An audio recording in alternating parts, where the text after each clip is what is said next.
tardes a todas, a todos, a cada quien. Bueno, en principio, agradecerles mucho la invitación a quienes tienen la responsabilidad de conducir a la UPC, que yo quiero mucho, y también, Cookie, agradezco, Juan, Gonzalo, la invitación y el intercambio previo, pero quiero fundamentalmente agradecerles a todos quienes conducen y quienes son parte de la UPC, del instituto. También saludar, y me resulta valioso en términos de convivencia la presencia de quienes conducen las políticas públicas de la provincia en distintos niveles o vinculados a la ciencia y la tecnología o a las áreas o a los niveles del sistema.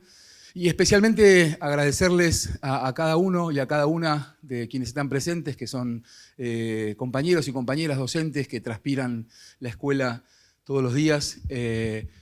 Permítanme también agradecer o quizás saludar, felicitar a todo este grupo grande que recién estuvo delante del auditorio y que son quienes pusieron en marcha este proceso de construcción colectiva que terminó resultando una escritura, cosa que a veces es al revés en el sistema educativo y quizás más problemático, cuando se comienza de un diseño escrito y se termina intentando que ocurra algo. Y en este caso, por lo que contaban, esta escritura es el resultado siempre provisorio, nunca final, de un proceso de trabajo con cientos de escuelas, con miles de personas, y la verdad que me resulta interesante. Y también te agradezco, Cookie, la presentación, pero me parece importante siempre decirlo, digamos, ¿no? Quizás en tiempos de exacerbación del individualismo está bueno poder valorar lo que se construye colectivamente, y a veces uno que está solo detrás de este micrófono, tener siempre en cuenta o no comerse la mague de que uno es el único autor. Yo también traigo acá ideas que son resultados de construcciones colectivas, no son mías. Uno es parte de conjuntos de equipos y va armando colectivamente y tiene la posibilidad de ponerlo en palabras, en este caso solo, pero pienso en algo muy fuerte que es, somos docentes que trabajamos en una institución que tiene un diseño histórico tendiente a ponderar el trabajo individual. Y el trabajo que hace UPC y los sindicatos docentes en este país tienen que ver con una lógica profundamente contracultural en ese sentido, y es justamente plantar bandera de que solo con construcciones colectivas se puede hacer una escuela mejor a sí misma. Disculpen que lo diga, no es ni con la teoría de los papers de postdoctorado de la pedagogía latinoamericana, ni tampoco con la belleza literaria en los diseños curriculares, y perdonen la ironía, es con la construcción colectiva del amasar y sentarse con los compañeros y las compañeras, y especialmente aprender más de las caídas y de las derrotas que patinarse en las victorias, digamos, ¿no? Y yo creo que eso es algo interesante para trabajar en las escuelas, y si se trata de convivencia, aún más. Así que celebro una construcción colectiva en el marco de la UPC, que promueva una construcción colectiva de la palabra, ese valor de la palabra, que no es un precio en términos concretos, y en estos días tan complejos prefiero que la inflación sea de ciertos valores, conocimientos y contenidos, y en todo caso poner en alerta, intento hacer esto hoy si puedo, la devaluación no solamente de la dignidad y del peso, sino fundamentalmente de algunas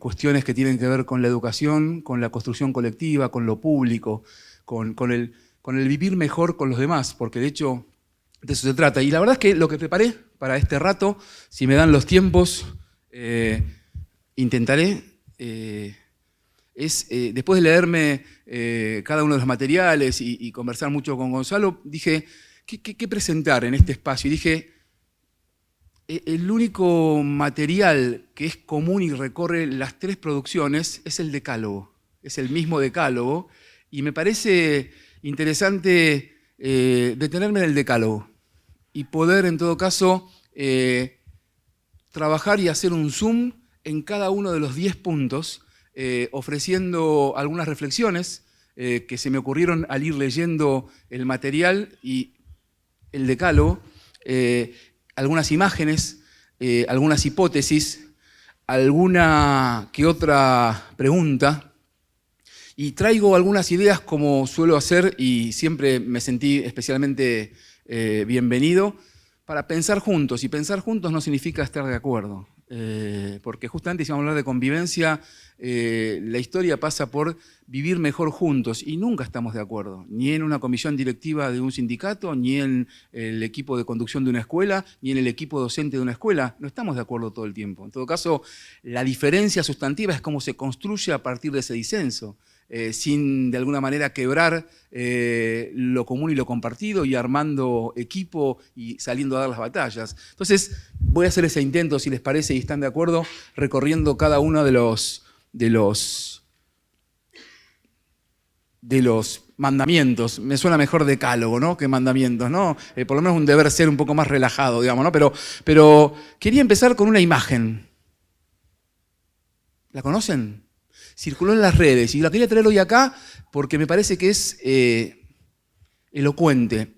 Esta imagen, que ahora se las voy a contar porque es una foto sacada por alguien, anduvo circulando por las redes y la sacó algún colega o alguna colega en una escuela de Necochea el año pasado. Esta imagen es un mural de una escuela que tiene nivel inicial, nivel primario y nivel secundario. Esta imagen que con el PowerPoint después se las voy a dejar, por supuesto, para que ustedes puedan volver a mirarla. Esta imagen que están viendo de lejos es un mural. O sea, cuando entras a la escuela, vos, un pibe de la sala de 3, alguien en primaria, un docente, una mamá, un papá, quien sea, se encuentra con este mural que dice lo siguiente.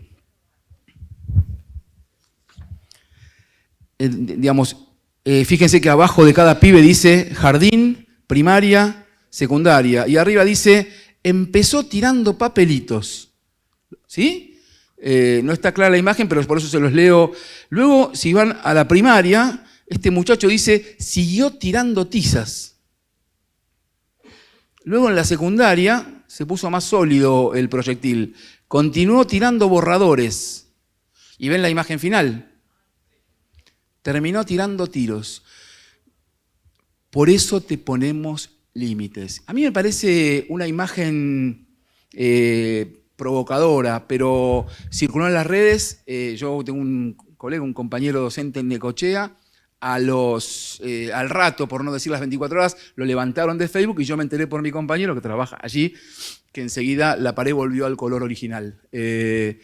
Pero me parece que es interesante, ¿no? Más allá de lo que ocurre hoy con las redes y con lo que se hace público, o con el avergonzarnos de lo que dicen las paredes, porque en las escuelas, como en la calle y en la sociedad, las paredes hablan. Las paredes a veces dicen lo que no nos animamos a escuchar.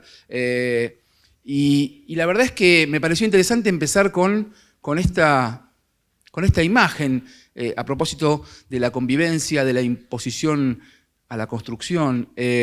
Porque yo soy y estoy deliberadamente a favor de pensar los límites en tiempos en que nos cuesta tanto pensar o dotar de sentido a los límites, ¿no? Porque cualquiera a veces que escucha a alguien que comienza a criticar las perspectivas más duras o autoritarias, lo tildan de cierto libertinaje o, permítame el término, garantismo pedagógico. Y la verdad es que yo creo fuertemente en la fuerza de los límites. Pero también tengo muy claro que no es lo mismo reconocer los límites que ser un limitado. Entonces me parece que hay ciertos límites que hay que tener en cuenta cuando uno es educador o educadora, por la responsabilidad que eso conlleva. Y me parece fundamental, cuando vi esto yo dije, qué fuerza, qué impronta, qué perspectiva, qué modo de interpelar todos los días donde se hace el ingreso a la escuela y el hall, encontrarse con este mensaje, ¿no? Con estas expectativas de logro respecto de lo que te puede pasar de acuerdo a quién sos, a lo que hagas, ¿no? Entonces, quería empezar con el primer punto de lo que aquí las compañeras y los compañeros trabajaron en torno al decálogo para el buen trato en la escuela. Enseñar es cuidar. La práctica de conocer y aprender sobre historia, lengua, literatura, ciencia, arte, ciudadanía, derechos y las responsabilidades que tenemos para vivir juntas o juntos en esta sociedad compleja y desigual es una forma de cuidado vital para nuestras infancias y juventudes, y así también la función específica de la escuela. Gonzalo antes planteaba esto del decálogo. Yo planteo cada punto, quizás, si me permiten, le puse predicado al sujeto, como un irrenunciable. ¿no? Pensaba en eso, enseñar es cuidar, eso es irrenunciable. Y voy a compartir con ustedes unas imágenes y fotos que me acompañan, y a ustedes también, porque son parte de un libro que se llama Presente, Retratos de la Educación Argentina, que hicimos en algún momento en el Ministerio con un grupo de fotógrafos a nivel federal, ¿no? Con 12 fotógrafos de todo el país. Y me pareció interesante esta foto que sacó Sebastián Cid en Capital, en La Cava, porque expresa claramente también un momento, un instante de lo que supone, en todo caso, o es un gran indicio del buen trato, digamos, ¿no? Pescar esa escena.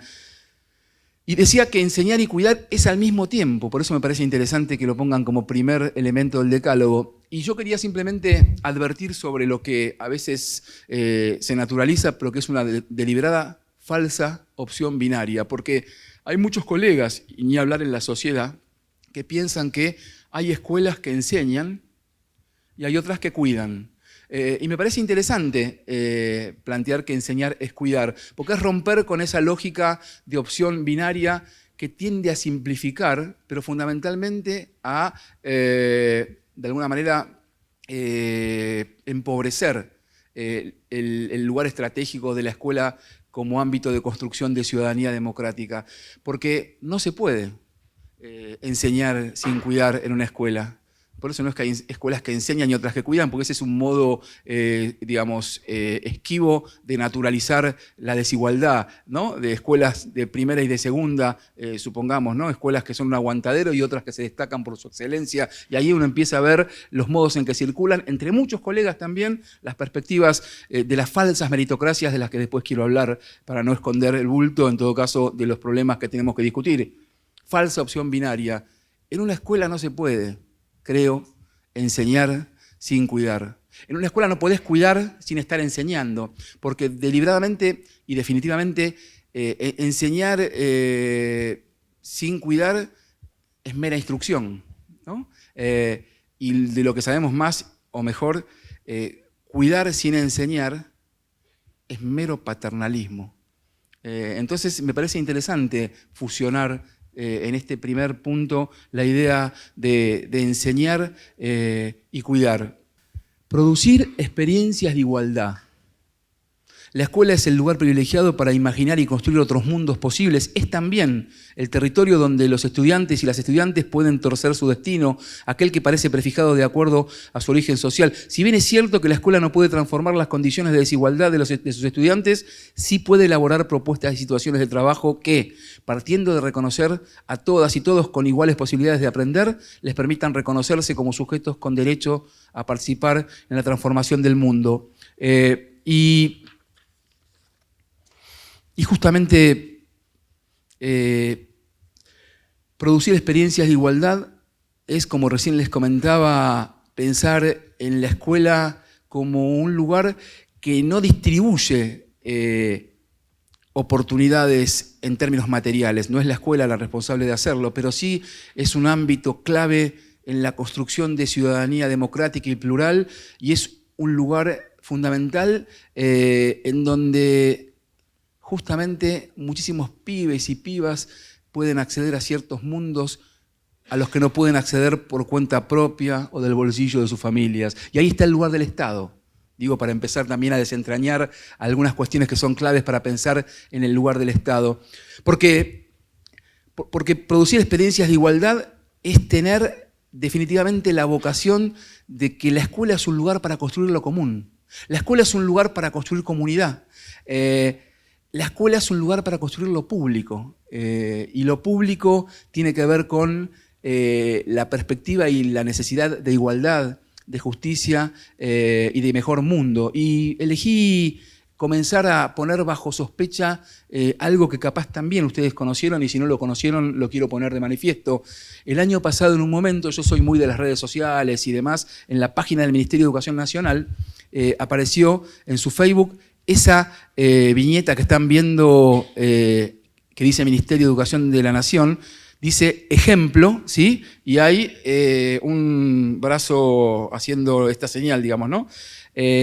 Axel Tiene 6 años y es alumno de la escuela 196 de Picada acá, Guazú, en la localidad de Alem, Misiones. Camina 3 kilómetros y cruza 2 arroyos todos los días para asistir a clase. Este pequeño héroe sin capa nos enseña que cuando hay ganas de estudiar y de salir adelante, todas las distancias se acortan. Claro que yo lo abrazaría a Axel, porque Axel es uno de nuestros pibes de la Argentina profunda, pero no pasa por allí. Pasa porque en un espacio aquí entre colegas y para pensar juntos, yo quiero detenerme en aquello que uno podría decir deslizamiento semántico o particularmente el ejercicio de la violencia simbólica. A ver, Axel no tiene que ser un héroe sin capa. En todo caso, al ponerlo en el lugar del héroe sin capa a Axel, mostrando que si tienes ganas de estudiar y salir adelante, todas las distancias se acortan, estás neutralizando o negando tu responsabilidad indelegable como Estado de garantizar los derechos y particularmente la movilidad desde donde vive Axel hasta la escuela, sea en burro, en balsa, en barco, en bicicleta, a caballo o en una combi. Y en todo caso, ese modo particular de el corrimiento del Estado como garante y responsable principal y el poner solo allí como responsable, endiosándolo como un ángel sin capa o en un héroe sin capa, a Axel. Me parece importante decirles esto y marcar el análisis de esta imagen que muestra a Axel cruzando ahí un arroyo, porque tiene que ver justamente con pensar la idea de meritocracia en el cuadro que sigue y que ustedes simplemente pueden decir lo que les parece porque la imagen conmueve y es mucho más fuerte que 1000 palabras. Está bueno poder pensar en todo caso que cuando yo critico la meritocracia no estoy discutiendo el mérito es algo fundamental, en todo caso en el esfuerzo que uno hace como cada uno de nosotros en nuestra historia y cualquier día de trabajo o de estudio. Lo que estoy diciendo es que cuando vos negás, oscurecés, evitás, ninguneás las condiciones o puntos de partida, lo que estás en todo caso es falseando una realidad.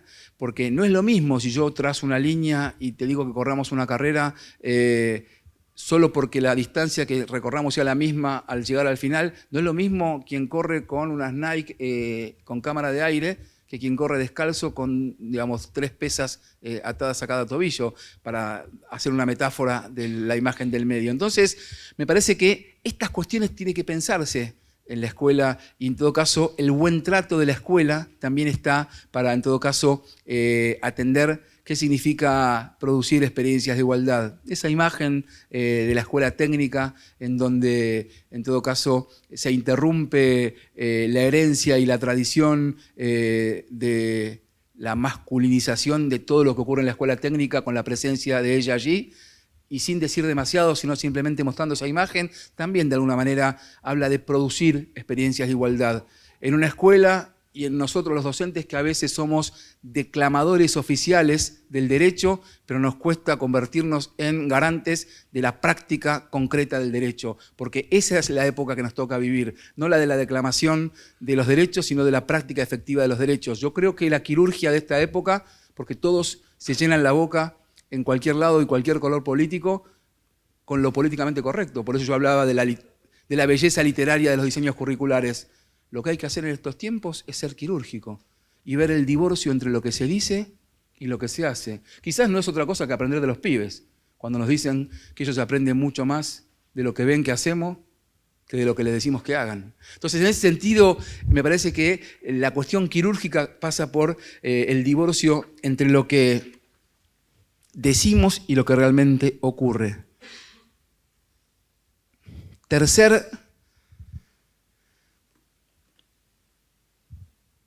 punto del decálogo para el buen trato en la escuela. Construir democráticamente la normativa escolar. Las normas no obedecen a leyes naturales e inmutables. Por el contrario, deben ser continuamente analizadas, reflexionadas, debatidas y reconstruidas participativamente para que tengan sentido y legitimidad para toda la comunidad educativa, ¿no? Y justamente yo pensaba quizás que ¿qué significa construir la norma escolar? Para todos los que venimos y heredamos a un sistema educativo y nos hemos formado en esa lógica de la imposición, ¿no? Yo siempre digo en la lógica del porque te lo digo yo, levantando el dedo. Qué difícil construir una escuela democrática, porque está a la vista que tenemos en este momento, estamos circulando y recorriendo, por suerte, y hay que defenderla a como dé lugar, el periodo democrático más largo. Y sin embargo eso no nos convierte en seres que practiquemos una democracia. Interesante en todo caso pensar, cuando yo hasta incluso podría decirles que estamos viviendo tiempos de bajísima intensidad de la democracia, a pesar de que lleva muchísimo tiempo. Entonces, qué interesante desafío pensar la escuela para ver cómo hacemos para que la lógica de la imposición, que recién quienes me anticiparon en la palabra lo decían con claridad, pueda pensarse en términos de una construcción.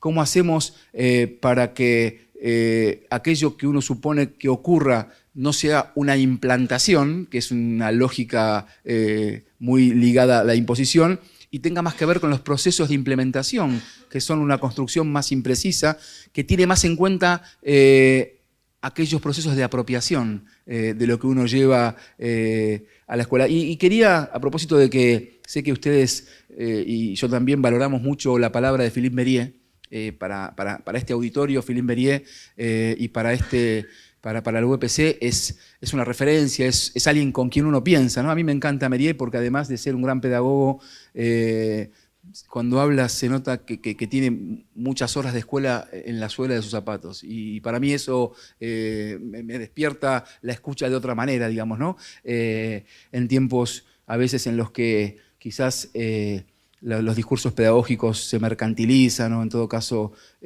parecen tener digamos, luces de colores que rápidamente se apagan o a veces se rompen. Pero quería aprovechar un fragmento de su Frankenstein educador. A propósito, le decía hoy a Gonzalo de la genial publicación que armaron con Mériez y de esa imagen y caricatura de Mériez con el Frankenstein, la prohibición de la fabricación del otro y del Frankenstein en la remera, ¿no? Porque justamente pensar en construir democráticamente la normativa escolar es poder salir a pasear por la sala de profesores. Abro un paréntesis. Hay que salir a conquistar aún más la sala de profesores. Ese lugar de profundo sincericidio hay que salir a conquistarlo, especialmente con algunas discusiones. Y hoy traigo algunas propuestas. Quien quiere tome, quien no. Por ejemplo, esta tarjeta de Philippe Mériez. Y después un pequeño corto que dura 1 minuto 20 segundos. Porque si algo tenemos en la escuela, ¿qué es? Falta de tiempo. 1 minuto 3 o 13 segundos, un pequeño video para poner a discutir con los colegas en torno a la convivencia. Después lo vemos, pero dice Philippe Mériez allí en Frankenstein educador: lo normal en educación es que la cosa no funcione. De movida tranquiliza si uno para ahí, ¿no? Que el otro se resista, se esconda o se rebele.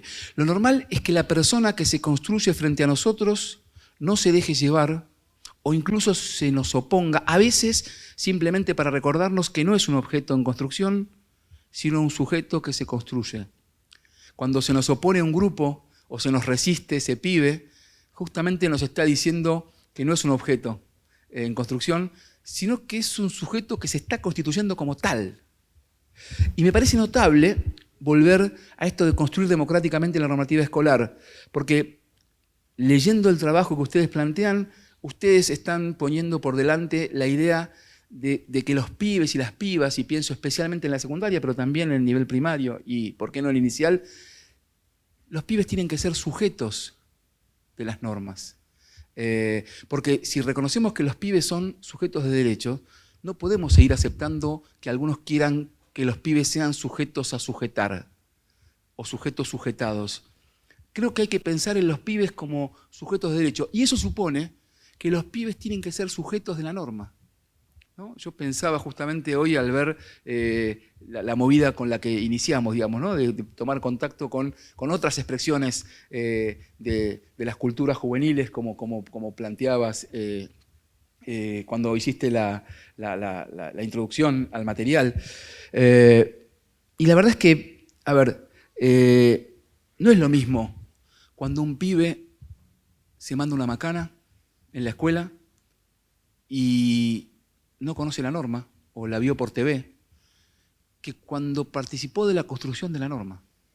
Y eso es ser sujeto de la norma. cuando nos animamos y nos arriesgamos a la incomodidad de que los pibes participen de la construcción de la norma. Y no estoy diciendo que los pibes hacen las normas, porque enseguida viene aquel dinosaurio que enseguida te mira y te dice, entonces estás diciendo que hay que abolir la autoridad adulta. No, yo no estoy diciendo eso. Yo estoy diciendo que esos miles de kilómetros de distancia entre adultos y niños o adolescentes que antes planteabas, hay que ponerlos bajo sospecha y revisión, porque en todo caso venimos de una autoridad de la imposición que ya venía dada y que no cuestionábamos. Y la asimetría, que es bien necesaria para pensar la relación pedagógica, hay que dotarla de sentido. Y dotarla de sentido es incómodo en estos tiempos, porque nosotros, como bien dice Philippe Mérieux en Frankenstein Educador, aún seguimos teniendo esa sensación de omnipotencia, como bien explica en su libro Frankenstein Educador, en donde a veces hay muchos colegas y muchas colegas que siguen teniendo esta idea de que el otro como máximo será una réplica mía en miniatura.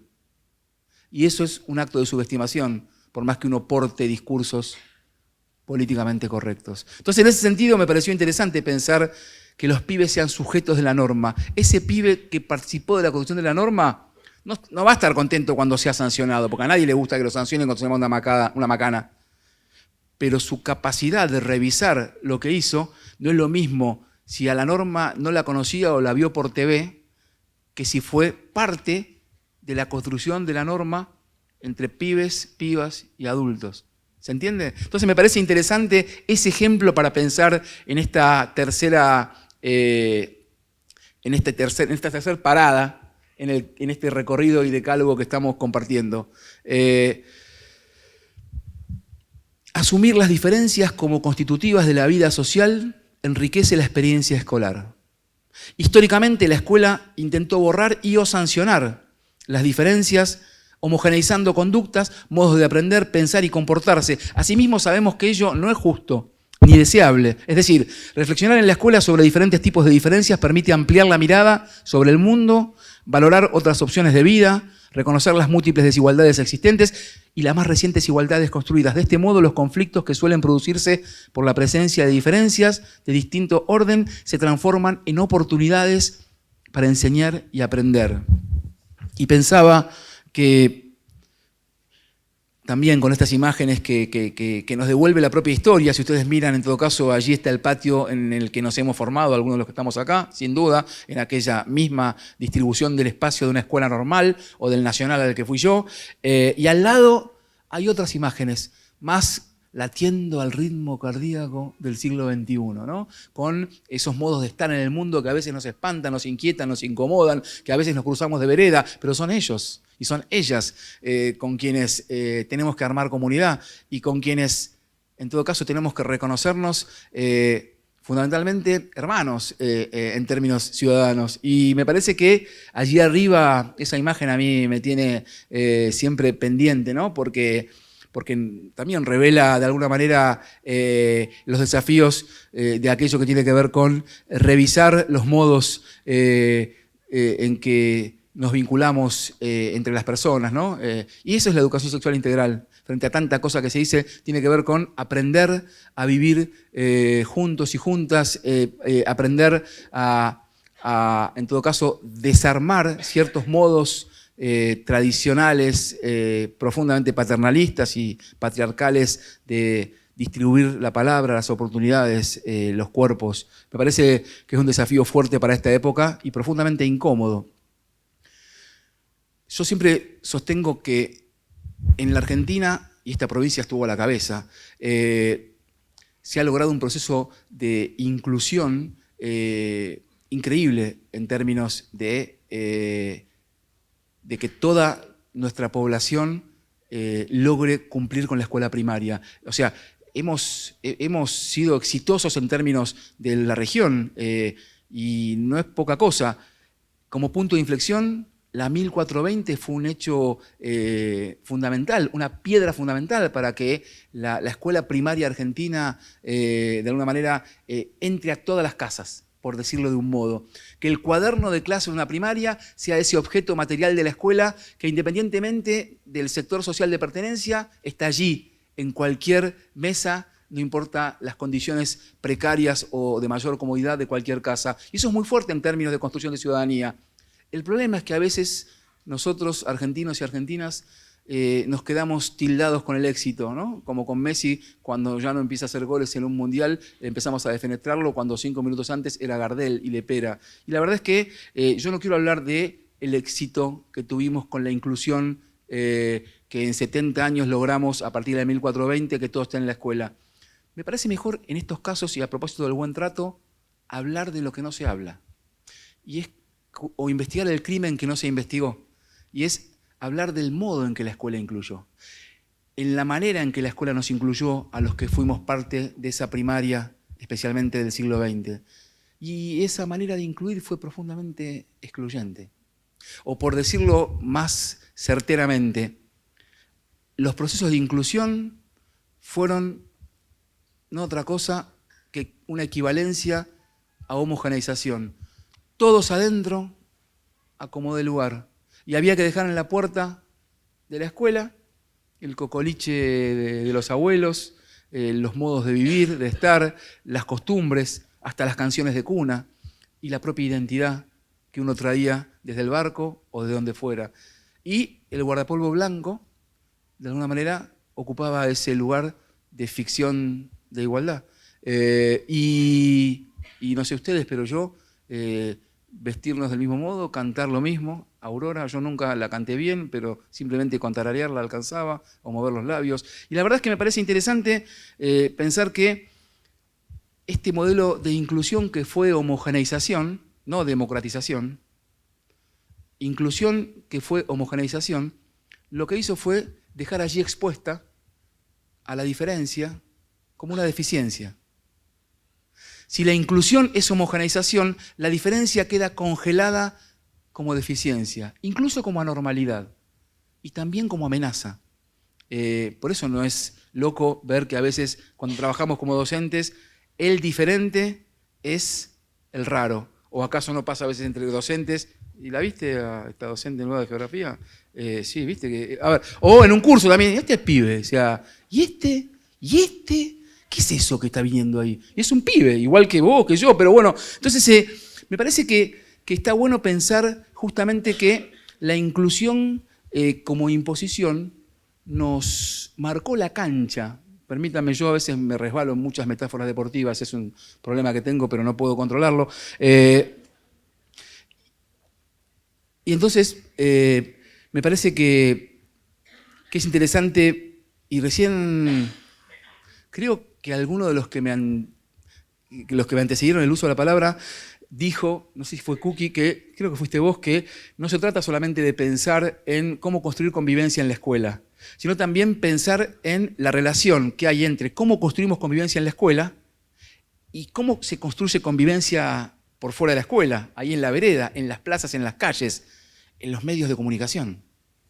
Entonces, si les parece, ya que lo tomo casi como una consigna, lo que planteó Cookie, traigo un pequeño video para que guardemos en el bolsillo, para llevar a la sala de profes, porque dura 1 minuto y algo. Y me gustaría, cuando yo digo esto, que los modos en que se incluyó, digamos, dejaban a la diferencia, y este punto del decálogo trata particularmente la diferencia como constitutivas de la vida social, o sea, las pondera positivamente. Yo creo que la diferencia en el siglo largo de la constitución del sistema educativo argentino tuvo muy mala prensa y sigue teniendo mala prensa en la escuela, porque a veces que haya una ley o que circule un material, por más rico que sea, eso no cambia los modos de hacer y pensar. Eso es un trabajo que hay que hacer fuerte, como seguramente tiene que ver este proceso que terminó en el Cuadernillo, en donde justamente se puso a trabajar ahí en los talleres y a amasar lo que uno trae con lo que uno piensa, y allí hacer una síntesis. Entonces yo traigo un pequeño video que un día me lo encontré en la web, y también me lo llevo conmigo, porque tiene sus años, van a ver que tiene sus años. Sin embargo, creo que nos hace pensar un poco. ¿Lo vemos? ¿Vamos bien con el tiempo? ¿Sí? Bien. ¡Taxi! Che, ¿este es Radio Taxi?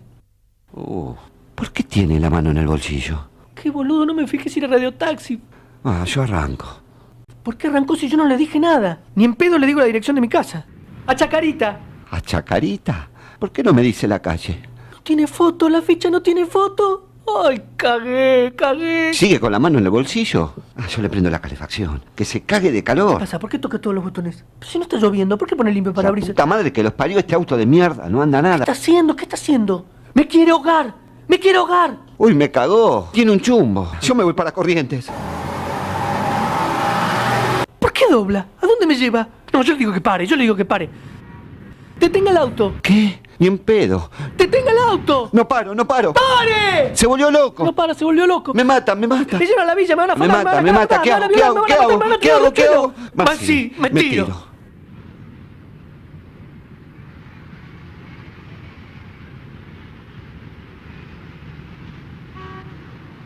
Más sí, me tiro. Lo ponen en Google y ya está el video con ustedes ahora en 5 minutos.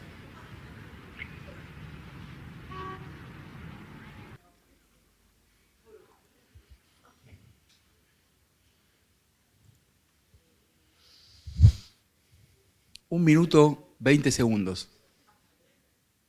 Perdón que les diga, pero esto tiene su tiempo. Hay datos que son claves, o sea, el Renault 9 es clave, o sea, no hay más taxi Renault 9, o sea, esto es por Chacarita, yo vivo en Paternal. O sea que esto tiene algunas décadas, pero tiene una actualidad increíble. Y ahí hay dos tipos. Uno que es el chofer del taxi y el otro es el pasajero. No se conocen. Pero, sin embargo, parece que se conocen a la perfección. Parece que cada uno sabe exactamente quién es el otro y anticipa la acción del otro. Gente, ellos fueron a la escuela. Ellos fueron a la escuela. Gente, en la escuela tenemos nosotros ahora al que va a manejar el taxi y a ese pasajero. Y el desafío es pensar esa escena. Y pensar esa escena supone que convivir y construir convivencia en la escuela tiene que ver con apostar a otra manera de vivir con los demás. Porque esos dos que se conocen a la perfección, siendo dos desconocidos, dicen mucho de cómo nosotros vivimos en una sociedad que parece estar en permanente estado de miedo ambiente. Y cuando vivimos en un estado permanente de miedo ambiente, el otro es una amenaza. Y permítame entonces pasar a el quinto punto del decálogo. Considerar la legitimidad de las diferencias. Veníamos por el reconocimiento de las diferencias. ¿Vamos bien? Vos me decís cuando me tengo que apurar y me apuro. ¿Vamos bien? ¿Sí? Yo tengo problemas con la síntesis, se dieron cuenta, pero bueno, vos me decís, metele y capaz... Vamos bien, cuando se empiecen a ir yo ahí me apuro un poco eso. La promoción de una convivencia escolar democrática con participación de la comunidad y libertad de expresión no implica legitimar todas las opiniones y acciones. Las mismas dejan de ser válidas cuando desconocen y o contradicen acuerdos y normas escolares, así como derechos de los sujetos. Y yo me animé también de vuelta a poner ese mural. ¿Lo ven? Y también me animé a decir con ese irrenunciable, abiertamente, no todo da lo mismo. Y también me animé y me animo a decirles, porque uno toma posición frente a ciertas cuestiones que son de enorme envergadura. Hace un mes, igual que con ustedes, tuve la oportunidad de participar de un congreso de las compañeras y los compañeros de AMSAFE. Y ese día de congreso, que era un sábado, Jair Bolsonaro visitaba la Argentina. Con mi profundo respeto a nuestro país hermano, además soy nieto de brasileña, así que también lo tengo en la sangre, y respeto mucho, digamos, a la hermandad que nos une, no puedo yo dejar de decir que en tiempos como los que estamos viviendo, yo me pronuncio frente a un líder político que es definitivamente violento, que es misógino y además racista, porque nosotros somos educadores y educadoras. Y la verdad es que lo quiero decir porque ese día en AMSAFE, en un momento se armó un cántico y justamente se hablaba de la movilización que estaba dándose en la Ciudad de Buenos Aires para resistir, para repudiar la presencia de alguien como Bolsonaro. Y ahí me permití comentar algo que me gustaría completar ahora con este quinto punto del decálogo. Y es que, por supuesto que yo adhiero al rechazo a Bolsonaro, no hace falta decir mucho, simplemente mirar la historia reciente de la humanidad para tener claridad de que aquello que uno supone que no puede repetirse puede ser algo que se esté incubando nuevamente, y somos responsables ante los más nuevos. Por eso somos educadores. Entonces no podemos, de alguna manera, permanecer indiferentes a la presencia de alguien que definitivamente es un símbolo de profunda deshumanización. Ahora, ese día lo que dije es, el problema no es Bolsonaro. En todo caso, prefiero hablar de cierta bolsonarización pedagógica. El problema no es Bolsonaro y rechazar a Bolsonaro. El problema es justamente los Bolsonaro que hay en cada sala de profesores. Y más aún, la lucha tiene que ver con los Bolsonaros que tenemos cada uno de nosotros adentro. Por ahí pasa, en todo caso, el desafío de pensar una escuela más democrática y pensar que no todo da lo mismo o considerar la legitimidad de las diferencias. Porque cuando yo les hablo de Bolsonaro no es una cuestión de consignismo. Estimadas, yo recién recordaba, Cookie, recordámelo, pero creo que en la Boulage, en ese hermoso salón que es casi como este, así como Requena está allí, está Paulo Freire. ¿Es así? Yo justo, pues, después me regalaste una foto y yo dije, ay, mirá, lo tengo a Paulo Freire atrás, y era como una sensación de algo que te cuida, digamos, ¿no? De algo que te protege, de algo que te da esa sensación de sentirse orgulloso de ser educador. A mí me pasa eso con Freire. Freire está prohibido en todo Brasil. Nombrar a Freire es motivo de quedarte sin laburo. No estoy exagerando ni mucho menos. Hay un programa que se puso en vigencia por decisión y palabras directas del presidente del querido país hermano, que se llama Escuela Sin Partido. Y promueve a los chicos y a las chicas de las escuelas a denunciar, filmación mediante, a cualquier docente que hable de educación sexual. Promueve el denunciar a cualquier docente que mencione a Paulo Freire.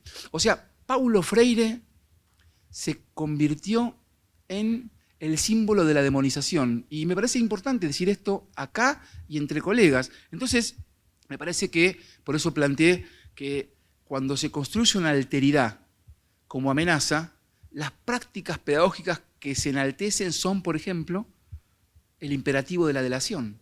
Delatar al otro, que va en el contrasentido de lo que se plantea en cualquier plano de los materiales que ustedes han construido en torno a la convivencia y al buen trato. Pero esta escuela sin partido, y yo estoy de acuerdo en la idea de escuela sin partido, porque en todo caso está muy bien, o sea, uno construye política con la educación, pero eso no tiene nada que ver con los partidos. Y yo estoy muy de acuerdo cuando alguien advierte a un docente que baja línea de cierto modo, porque me parece que no es lo correcto. Un docente tiene la responsabilidad de poner en las manos y en las cabezas y en las preguntas de todos los pibes y pibas un montón de opciones y darles la posibilidad de que constituyan su propia definición.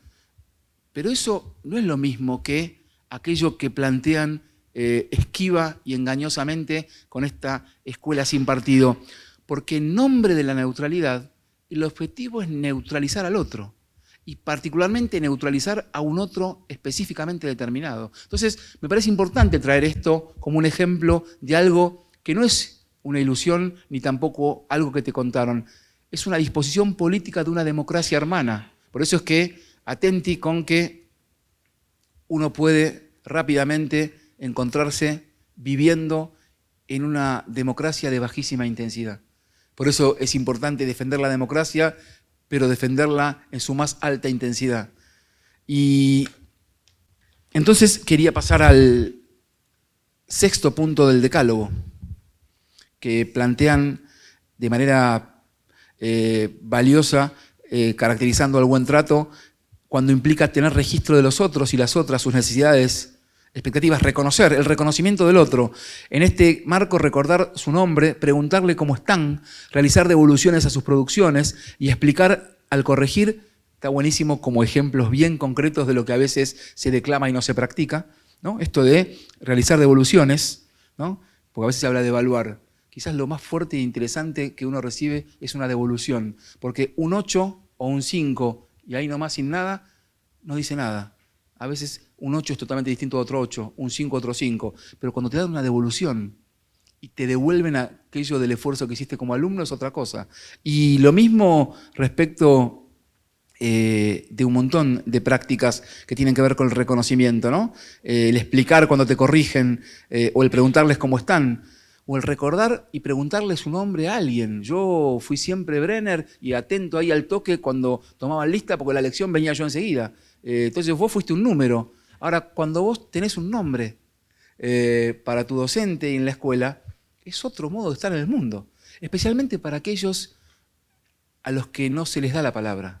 Y a veces tampoco pueden tomar la palabra. La escuela es un lugar para, en todo caso, poder hacer que alguien diga fuerte su nombre. Y decir fuerte tu nombre es también un modo de empezar a constituirte como ciudadano. Estas prácticas permiten que los estudiantes se sientan considerados, registrados y mirados en su singularidad. Y pensaba justamente en esta idea de construir la alteridad y pensar justamente en lo que plantea inicialmente como aquello que nos enseña Philippe Mérieux en Frankenstein Educador. Porque aún sigue vigente esta metáfora del otro en diminutivo. Es más, yo pienso que en el propio sistema educativo hay una construcción de una alteridad deficiente del otro en diminutivo y una cadena de culpabilidad hacia atrás. Porque, por ejemplo, el nivel de ninguneo o de subestimación al nivel inicial, donde se sigue hablando de presco, cuando en realidad tenemos una ley que establece que el nivel inicial es un nivel educativo y es una escuela, no es presco. Entonces y esto lo digo amistosamente para salir a combatir las palabras.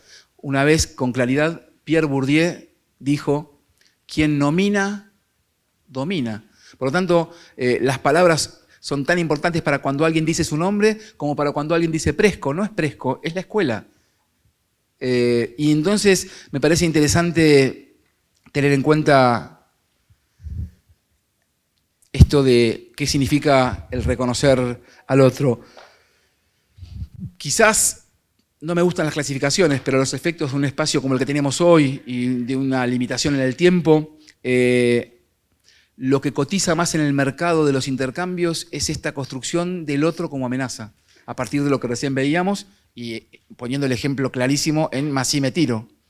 Pero también a veces hay una construcción de la alteridad de un otro invisibilizado. Y está bueno esto para pensarlo en términos de las políticas públicas, de lo que ocurre en las ciudades, qué significa el otro como amenaza, ¿no? En ciertos tiempos de linchamiento mediático o de linchamiento real, en donde buena parte de la sociedad confunde justicia con venganza. Eso también es para preguntarnos en la escuela.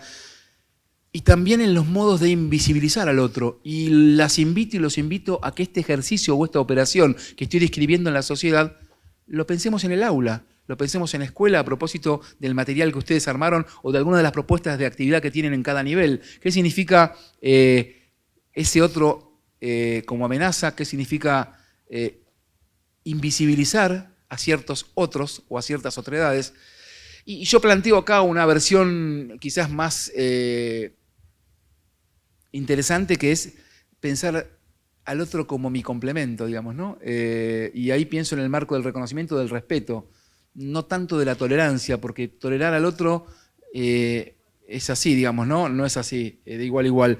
Tolerar se parece más a soportarlo, y ahí uno ya plantea una asimetría. Entonces está bueno esto de pensar al otro como mi complemento, o sea, cualquier otro me complementa.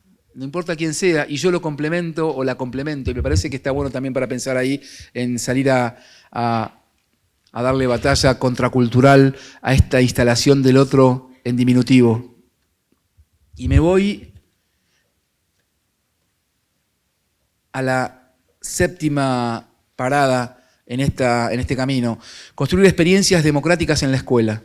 La formación de sujetos emancipados implica, por un lado, generar condiciones para que nuestros estudiantes y nuestras estudiantes puedan tomar distancia y desnaturalizar formas de desigualdad en las que se encuentran insertas o insertos. Por el otro, que puedan reconocerse en condiciones de incidir en su transformación. Para ambas cuestiones adquiere relevancia el desarrollo de múltiples espacios de participación colectiva, colaborativa y solidaria que los alejen de prácticas individualistas. A mí me parece interesante justamente esta idea de construir prácticas y experiencias democráticas en la escuela, porque, por un lado, y ustedes lo decían antes, somos herederos de una escuela no solo de la imprenta y de la imposición, sino también una escuela con muchas dificultades para reconocer el conflicto. Porque tanto el conflicto como la diferencia tienen prensa negativa en la escuela. Y ¿saben una cosa? Para mí es imposible en una sociedad en la que formamos parte, porque uno siempre es parte de un conjunto, es imposible pensar una sociedad que no reconozca el conflicto. Digo, para ser sinceros, pertenecemos a la región más desigual del mundo. No dije más pobre. América Latina, más desigual. ¿Cómo no va a haber conflicto en una región y en un país donde muy pocos tienen muy mucho y donde muy muchos tienen tan poco? Tan simple como eso. Estos días lo que está ocurriendo expresa a viva voz eso. Expresa a viva voz la rapiña de un sistema que es profundamente depredador. Entonces, ¿cómo no va a haber conflicto en una sociedad que vive de ese modo? Y lo traduzco en términos de la escuela secundaria. ¿Cómo no va a haber conflicto en un país en donde la secundaria es obligatoria hace 5 minutos? 2006 son 5 minutos. Estimadas y estimados, la mayoría de los que estamos acá fuimos a una secundaria para pocos. La secundaria es una escuela que fue pensada para pocos. Y luego fue para muchos más, pero no para todos. La secundaria es para todos desde el 2006 con la unánime decisión parlamentaria de la 26.206, tan crucial como la 1420. Y permítanme la ironía, discúlpenmela. Hace un tiempo vi un funcionario educativo de alto rango, quizás el más alto rango, que en una especie de stand-up, en un auditorio de un salón tan lindo como este, dijo lo siguiente, como si yo dijera ahora, exactamente el auditorio dividido así. Por favor, ¿se pueden parar? Entonces se paró la mitad y les dijo, por favor, se pueden sentar. ¿Ven 1 de cada 2 estudiantes secundarios argentinos? No termina la secundaria. Es una estafa. Y uno escucha esto ahora, y me permito decir en todo caso que a veces recurrir a la lógica del marketing comunicacional o a un stand-up cuando hay responsabilidades de gobierno educativo es profundamente nocivo. Porque yo sé que 1 de cada 2 no termina la escuela y es gravísimo. Pero lo que hay que decir es toda la verdad. Y lo que hay que decir es que es muy difícil transformar una escuela, y lo digo en una provincia donde hay claras evidencias y muestras de que se pueden transformar de buena e interesante forma la escuela secundaria. Es imposible pensar en la transformación de una escuela secundaria de un día para el otro. Una escuela secundaria que tiene un diseño histórico excluyente, selectivo. Una escuela secundaria que fue pensada en blanco y con un poco de inglés. Es difícil que le dé la bienvenida a lo que Alfredo Carballeda define como la irrupción del sujeto inesperado. Yo suelo decir esto con mucha vehemencia. Yo soy resultado de los sectores medios, porteños. Para mí ir a la escuela secundaria e ir a la UBA fue un trámite. Pero desde el día que doy clases en la Universidad Nacional de Hurlingham, del conurbano profundo, me siento con el orgullo de que el 98% de los pibes y las pibas que son alumnos míos en Hurlingham son primera generación de universitarios. Entonces yo siempre digo, y lo repito, porque en pedagogía repetir a veces no es otra cosa que redundar y volver a pasar de una manera distinta, yo nunca me olvido que el papá y el abuelo de ese pibe que vino a estudiar conmigo me pagaron la UBA. El día que yo me olvide que el papá y el abuelo de ese pibe me pagó la uva, voy a naturalizar mis privilegios. Entonces, ahí también está bueno pensar en la desigualdad o, en todo caso, en la cuestión que tiene que ver con la diversidad. Una vez lo escuché a Estanislao Antelo, destacado pedagogo rosarino, decir sobre la diversidad que el problema no es el otro diverso, el problema es cuando se te acerca. Entonces, yo siempre tengo el cuidado de no naturalizar mi privilegio, porque me han contado, y recién me encontré con una colega que compartimos una institución histórica, a mí me han contado que me leían cuentos cuando estaba en la panza de mi mamá. ¡Qué privilegio! Pero cuando yo estaba en cuarto grado, en quinto grado de la escuela pública, había pibes que yo compartía en el aula, que la primera vez que se encontraron con un cuento o con un libro fue por decisión del Estado y en la escuela. Entonces, está bueno pensar a veces que uno tiene que poder mirarse para adentro y saber cuáles son los puntos de partida para no sentirse, digamos, superior a otro porque simplemente te tocó nacer con mejor envión o mejor suerte. Entonces me parece que está bueno pensar que el conflicto no es una cosa negativa en una sociedad profundamente desigual y que en la escuela el conflicto no es equivalencia a la violencia, todo lo contrario. El conflicto es inherente a la condición humana. Hay conflicto habiendo dos personas en una pareja. Por lo tanto, el conflicto es el mejor modo de tramitar las diferencias y los problemas en la escuela. El conflicto es una fuente de construcción de convivencia, no es un sinónimo de violencia. Eso lo construyen los medios de comunicación y una perspectiva funcionalista y positivista de una escuela que está o sigue resbalada en esa lógica de la tradición. Entonces, me parece importante reconocer los saberes de los estudiantes. Antes de leer, me gustaría decirles, esa foto que están viendo, genial, de Julio Pantoja, no es lo que están viendo. Paren un segundo, stop. No es lo que te imaginás. No es lo que te imaginás.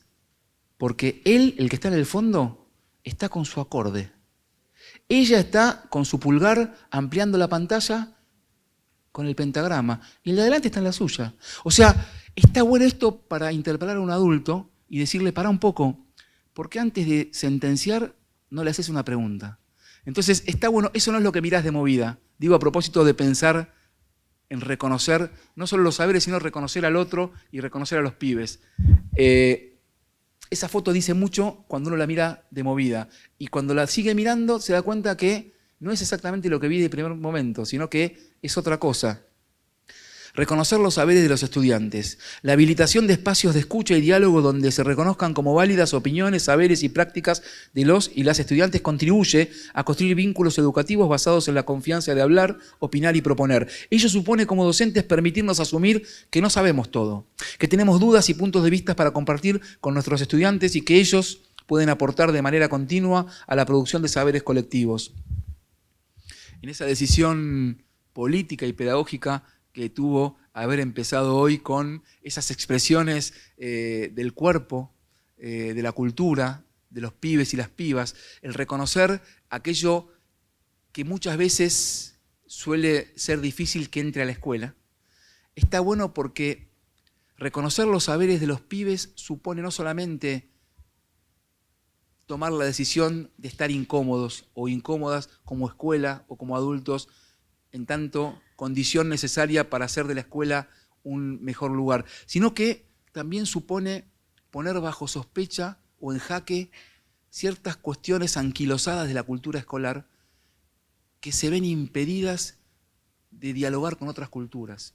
Gente, este punto del decálogo me parece que es una buena oportunidad para hacer más porosas las paredes que separan a la escuela del entorno del que forma parte, para que la cultura escolar digamos, afloje un poco y pueda entrar, digamos, más en diálogo con las culturas juveniles, con las culturas cibertecnológicas, con las culturas infantiles, con las culturas mediáticas y fundamentalmente con las culturas populares, que tanto nos cuesta, porque ¿cuánto cuesta a veces que la murga pueda ser parte de una expresión de la escuela? ¿Cuántos colegas dicen, no, la murga, déjala en la plaza. Entonces digo, la propia historieta es un registro narrativo que entró tarde a la literatura porque de alguna manera no tenía cierto escalafón. Entonces allí también hay algo para pensar en el reconocimiento de los saberes y de la cultura de los estudiantes.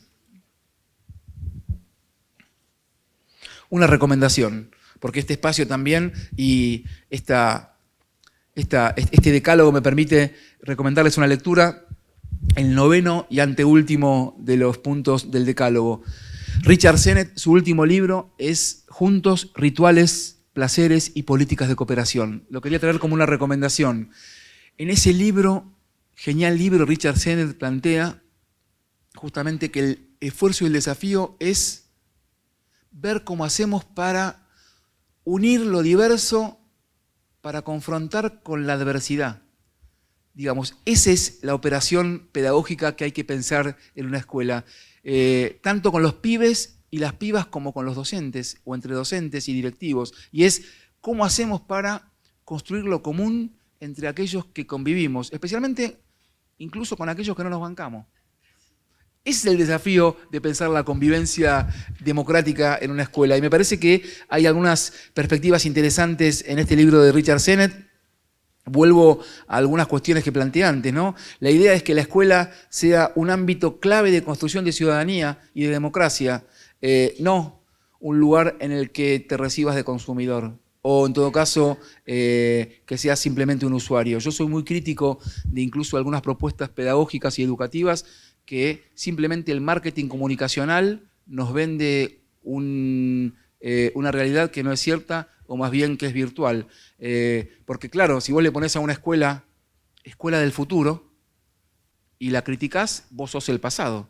Es inteligente marketineramente, ¿no? Si vos tenés una escuela o un secundario del futuro y vos la criticás, vos sos el pasado. Pero yo lo que critico es cuando un diseño escolar, y vengo de una ciudad que tiene un diseño escolar para la secundaria, que se parece mucho más a una aplicación para bajarse que a una escuela que le cambie la vida a la gente. Entonces, en ese sentido, me parece interesante salir a disputar algunas palabras que están en desuso. La verdad es que yo no estoy por una escuela que promueva la construcción de usuarios, de consumidores solamente. En todo caso, eso es aceptar, renunciar a la condición de una democracia que sea cada vez más democrática y bancarte esa onda de la baja intensidad. Entonces, yo también, de hecho, fui partícipe cuando mencionaste mi currículum de realizar operativos de evaluación de manera regular. Pero una cosa es concebir los operativos de evaluación como un instrumento que te provee información para comprender y modificar la realidad, y otra cosa es comerse el amague de que la evaluación es la manera de resolver los problemas de la educación. Y hoy se ha logrado que buena parte de la ciudadanía, con los medios mediantes y del mundo pedagógico, nos comamos el amague de confundir el termómetro con la fiebre. El termómetro toma la temperatura y después la fiebre la resolvés con ibuprofeno. Ahora, creerse que, digamos, el termómetro resuelve el problema de la fiebre es caer en la misma equivocación que suponer que la obsesión por la evaluación resuelve todos los problemas de la educación. Si nos comemos ese amague, entonces las escuelas también van a pasar a ser centros de alto rendimiento. Y los docentes, ¿cómo se llaman? Aplicadores. Qué lindo que te digan, ¿eh? Marta, la aplicadora. Y los pibes, respondedores seriales de múltiple choice. Eso no es evaluación. Eso es estandarización bajo el modelo religioso de Pisa y la OCDE, que dicho sea de paso, le importa muy poco que un pibe de 15 años tenga acceso a ciertos saberes preventivos de la ESI. Entonces, me parece que está bueno en estos tiempos, donde corren vientos neoliberales que intentan disciplinar mercantilmente al sistema educativo, tener en cuenta que evaluar es muy importante, pero es un componente más del proceso educativo. Y no estoy inventando. El único ítem que aumentó en el presupuesto de este año y del año pasado de todas las políticas públicas federales en la educación es evaluación. No es evaluación, es estandarización. Todos los demás sufrieron un impacto negativo del 20%. Es importante a veces conocer algunos números, ¿no? Porque me parece que también dicen cosas respecto de lo que uno está planteando. Y vamos casi terminando, porque el último punto... No, ¿me comí uno? No, voy bien, ya estoy a esta altura, pero perdón, pero a ver, vamos bien. No se cansen, no se vayan, que queda el 10 y ya estamos casi... ¿Vamos bien? ¿Por el fondo vamos bien? Bien, porque también es otra cosa que no dije, porque de eso siempre nos enseña Mérier, porque incluir, vieron que algunos docentes dicen, estoy cansado de la inclusión, basta, me hablan de la inclusión. Y yo siempre pensé, y ¿saben que aprendí con Mérier, ya que estuvo acá? Porque la inclusión de la que nos tenemos que preocupar, y ahí voy a la 10, es la inclusión que tiene que ver justamente con el desafío de trabajar en esta época. A ver, incluir es trabajar con los que no quieren estar. Con el que quiere estar es fácil. Por eso digo, incluir es trabajar, por eso pregunté a los del fondo, incluir es trabajar con los 4 que están adelante, pero también con los 5 del fondo. Y con los 4 que hay por el medio, con la que se fue, que hay que salir a buscar para que vuelva. Entonces digo, es así. Incluir, porque a veces hay definiciones, ¿no?, de pedagogo, nosotros en la facultad, y yo la mejor definición la tengo de recorrer escuelas y trabajar con docentes y directivos. Cuando un director, en la profundidad del conurbano en zona sur, yo trabajo en zona oeste, cuando tuvo que definir qué es inclusión, me dijo, sin recurrir a demasiadas teorías, me dijo, inclusión es meterte con los problemas de los pibes. Y yo me fui ese día con la valija enorme, de llevarme lo que dijo Sedire, otro que transpiraba escuela, y que me parece que también los educadores, los sindicatos y los gobiernos educativos, a veces no tenemos que hacer otra cosa que visibilizar las geniales cosas que pasan en la escuela. Porque mientras los medios nos demonizan y construyen representaciones sobre nosotros, especialmente sobre las escuelas y las públicas como naves a la deriva, y a nosotros como a los docentes como adultos impotentes, y a los pibes, a propósito del cine, como feos, sucios y malos, o como violentos y apáticos, está bueno salir a mostrar que en las escuelas pasan lo mejor o la mejor de las cosas. Claro, los medios no van a las escuelas, van cuando se enchastra un poco de sangre, pero si no, no van a las escuelas a ver cómo 4 pibes con gorrita están leyendo poesía en un rincón del patio. Eso no cotiza en bolsa. Entonces, en ese sentido, me parece interesante pensar en estas cuestiones y a propósito del punto 10, educar las emociones. Parece que algunos ahora plantean que el boom y la novedad es educar las emociones y la pedagogía emocional. Gente, discúlpenme, hace rato los educadores le damos un lugar clave al vínculo afectivo entre quienes habitan la escuela, enseñan o aprenden. Yo soy muy crítico y no da el tiempo y no es el tema, pero últimamente escucho gente que plantea ciertas perspectivas de la neurociencia, disciplina clave en términos de construcción científica, pero su versión edulcorada parece como que ahora hay que sacar a pasear al cerebro por el recreo. No estoy diciendo una mentira, estoy hablando de capacitaciones formalmente diseñadas en los lugares más importantes de la Argentina, en donde se habla de hacer recreos cerebrales. No estoy mintiendo, googleen. Es importante saber las cosas que suceden, donde una capacitación enunciada desde el lugar más importante del Estado más grande de la Argentina, a un grupo de docentes como ustedes con sobrada y notoria experiencia pedagógica, les explican que ahora hay que hacer recreos cerebrales. Y cuando alguien pregunta, ¿qué es un recreo cerebral?, el ejemplo que le contestan está todo detalladamente y con fuente para consultar. Y bueno, el recreo cerebral, por ejemplo, de las mujeres es ir al shopping. ¿Escucharon lo que acabo de decir? Entonces lo que digo es, en tiempos en que parece que la neurociencias resuelve todos los problemas de la educación, no hagas más nada, léete el manual de neurociencias, ahora parece que hay que educar las emociones como si no venimos educando las emociones. Y la verdad es que yo prefiero discutir otras cosas cuando hablamos de emociones. En todo caso, prefiero, y disculpen si tenemos diferencias, quiero salir a discutir la idea de vocación. No porque no la valore, porque en la idea de vocación hay algunas trampas. En la idea de vocación te pueden entrampar intentando ponerte en una situación que no es justamente el lugar de un sujeto. Porque la vocación es importante, pero guarda con que la vocación es que los docentes trabajamos por el amor a los niños. Y si realizás una acción que corresponde en términos legales para reivindicar tus derechos, tomás al niño como rehén. Estas lógicas mediáticas que han penetrado fuertemente en la subjetividad de nuestra sociedad, hay que poder ponerlas a discutir, porque cuando te convierten o te quieren reemplazar por un voluntario, que a mi modo de entender es una particular mezcla de hada madrina y mercenario, te están castigando y te están diciendo, vos no valés nada. No hay desprecio más notable que el haber intentado que en las escuelas, en días de paro, en la provincia en la que yo trabajo, se la reemplace por voluntarios. No salió. Pero dígame si hay un acto más importante de desprecio a la docencia que reemplazarte por un voluntario. Entonces, guarda con la vocación.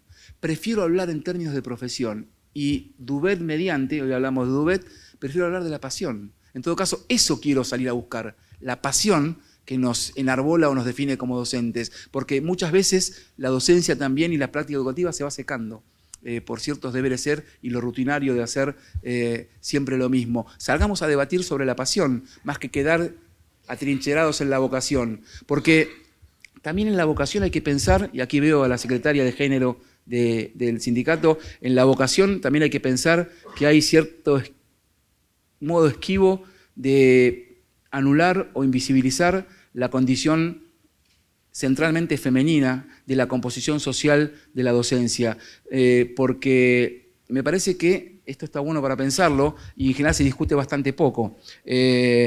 Por algo a veces se aniña al nivel inicial y a las docentes al nivel inicial se las considera no docentes, sino más bien una continuidad del cuidado hogareño. Y yo en esto, discúlpenme que me ponga un poco incómodo, ya es el final y ya entro a definir lo último, pero yo discuto mucho esa idea, a veces afectivamente entendible, que dice que la seño o la maestra es la segunda mamá y que la escuela es el segundo.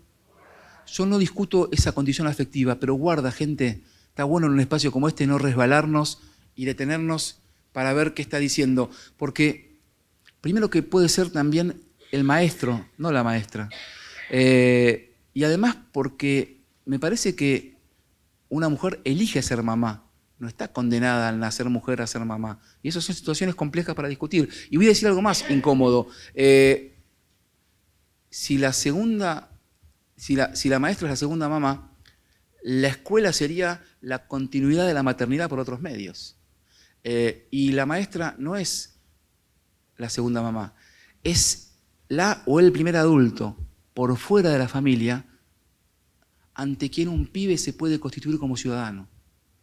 Y me parece que esa es otra manera de poder mirar, en todo caso, la escuela del siglo XXI para no quedarnos resbalados en esas lógicas que tienen fuerte impronta sexista y de alguna manera ningunean la condición de la mujer como docente.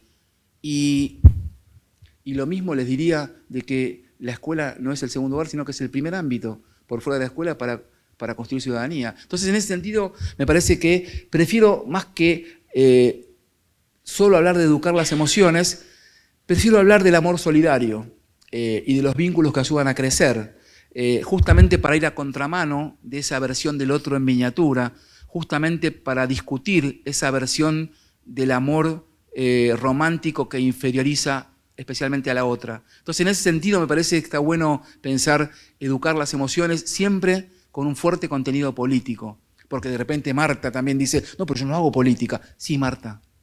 Si vos sos educadora, hacés política, no hacés política partidaria, pero hacés política porque vos estás invitando y estás llevando a los pibes a estar en este mundo y además trabajás para que vivamos mejor. Entonces, si vas a trabajar con este material para bien tratar a todos los pibes y las pibas de tu grado, estás haciendo política de manera descomunal, a los gritos. El tema es reconocernos como sujetos, porque si no, voluntario, aplicador, nos van desplazando nuevamente a un lugar de objetos.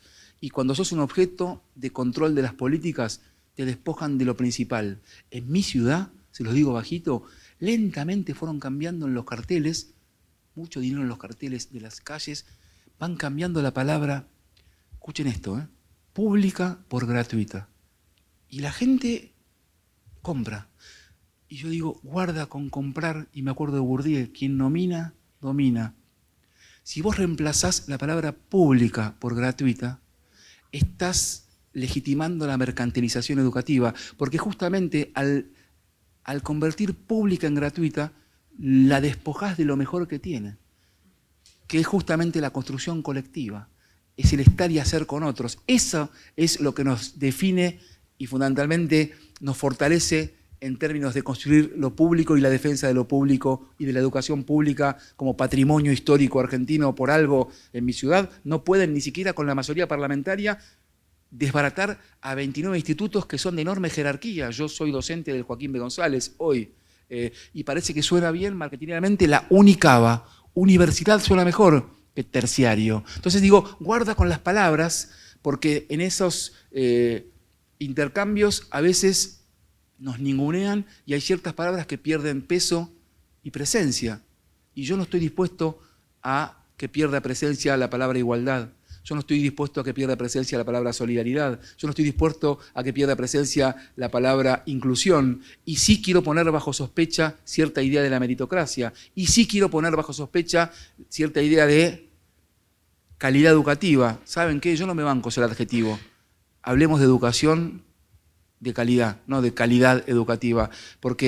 Y lo mismo con violencia escolar, ¿no? Hablemos de escuela y violencias. No me banco que me adjetiven. Y mucho menos que me adjetiven en tiempos en que quienes conducen la educación cada vez son menos educadores y más vinculados a las ciencias contables. Entonces digo, la educación tiene que ser gobernada por educadores, pero además también ciertas palabras hay que ponerlas de vuelta a discutir. Yo no estoy dispuesto a que la palabra calidad se la guarde y se apropie de ella al mercado, porque estoy definitivamente convencido que una educación de calidad es una educación y una escuela en la que están todos. Si no están todos, no es de calidad. Entonces guarda con comernos el amague de esa propaganda, ¿no? De caro, pero el mejor. Eso era Grundig. Pero ¿saben qué? Yo creo que hay que tener cuidado porque lo que está en juego, y no es un bien que puede, digamos, durar sin que hagamos nada, lo que está en juego es la educación como derecho. Miren del otro lado de la cordillera. No es que esto es un bien permanente y eterno. Del otro lado de la cordillera se endeudan, no para comprar un bien inmueble. Se endeudan para pagar una carrera universitaria. Nosotros tenemos una educación pública que nos da orgullo y defenderla supone salir a discutir a la sala de profesores, en el chino de la esquina, en la cola del banco y en cualquier otro lado. Me parece que eso rebasa y desborda cualquier incluso color político. La educación pública es patrimonio nuestro como sociedad. Y voy terminando pensando en que para pensar una convivencia democrática hay que pensar en esta conjugación en la que los adultos y las adultas nos demos por aludidos. En tiempos en donde yo observo que hay un particular corrimiento del lugar de los adultos. Y me parece que eso es una cuestión a llamarnos la atención. Me parece que el desafío es a que los pibes sean parte de lo que ocurre en la escuela, no importa la edad que tengan, que el otro sea parte de lo que ocurre y que los adultos nos demos por aludidos. Esa es la combinación fundamentalmente central para pensar en la convivencia democrática, porque venimos de experiencias en las que los adultos no nos sentimos o no nos damos por aludidos y los pibes no se sienten parte. Esa es la peor condición para la violencia, la profunda ausencia de proyecto. Cuando los pibes no tienen lo que hacer, entonces se incrementa la posibilidad del ejercicio de diferentes formas de violencia. Lo mismo que neutralizar la diferencia. Por eso es que antes vimos ese corto y yo vuelvo a plantear la jerarquía del lugar del conflicto. Justamente invisibilizar o poner debajo de la alfombra al conflicto es lo que está en estrecha vinculación con el aumento de diferentes formas de violencia. Darle lugar a la diferencia y al conflicto y ponerlo allí en juego, haciendo circular la palabra, es lo que permite construir organizaciones democráticas. Yo quiero terminar, como siempre, con una idea en donde creo que una construcción de convivencia democrática tiene que ver con pensarnos como adultos disponibles. Y con la disponibilidad nuestra para escuchar. A veces escuchar en la escuela es un acto de profunda humanidad, donde los pibes no se sienten escuchados y las pibas tampoco. O escuchar a un docente siendo directivo y viceversa, o escuchar a un directivo siendo supervisor. Parece que perdemos la capacidad de escucha y creo que hay que recuperar la capacidad de escucha y bancarse, escuchar aquella sintonía que no va conmigo, para armar espalda con aquellos que no pensamos igual. Ese es el desafío para pensar en una sociedad que nos incluya a todos. Es imposible armar lo común pensando exactamente igual. Es una ilusión, es contrafáctico. Entonces, la verdad es que pensaba cerrar con esta frase que me encanta, la deben conocer, pero no traigo una sorpresa, sino en todo caso traigo para seguir pensando juntos, ¿no? A Boaventura de Sousa Santos y a este pibe de la Salta profunda que con los Rolling Stones en el pecho muestra que no es más que la irrupción del sujeto inesperado que está en la escuela y que en todo caso rompe con la profecía autocumplida de una escuela secundaria blanca que hable inglés. No, acá un pibe hace un paso de danza profundamente contracultural para el patriarcado, pero además en el pecho tiene a los Rolling Stones. Y Boaventura de Sousa Santos dice, queremos dos principios y no uno solo, igualdad y diferencia. El derecho a ser iguales cuando la diferencia nos inferioriza. El derecho a ser diferentes cuando la igualdad nos descaracteriza. Gracias, gente.